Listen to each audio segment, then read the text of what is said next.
I would like to tell you a few personal stories about what I like to call the danger of the single story. So take a listen to what this young woman has to say, because it's so true, and it's really important. And then take a moment afterwards to really think about what she had to say. I thought about this when I left Nigeria to go to university in the United States. I was 19. My American roommate was shocked by me.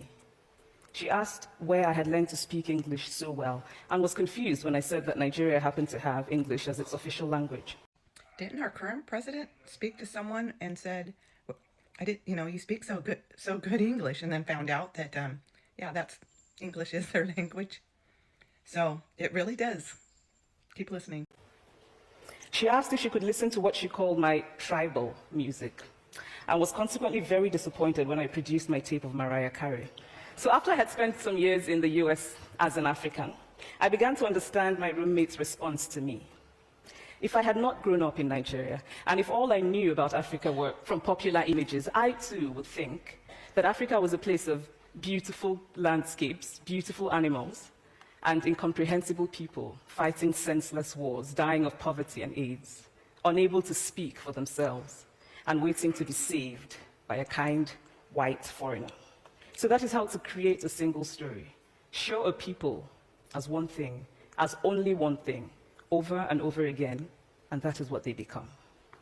I recently spoke at a university where a student told me that it was such a shame that Nigerian men were physical abusers like the father character in my novel.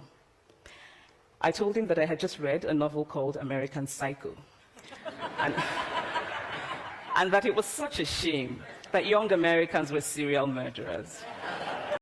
So isn't it ironic that we have a lot of young white males that murder so many people, but we don't call all white people rapists and murderers? So think about that. It would never have occurred to me to think that just because I had read a novel in which a character was a serial killer, that he was somehow representative of all Americans. And now this is not because I'm a better person than that student, but because of America's cultural and economic power. I had many stories of America. I had read Tyler, Updike, and Steinbeck, and Gateskill. I did not have a single story of America. I've always felt that it is impossible to engage properly with a place or a person without engaging with all of the stories of that place and that person.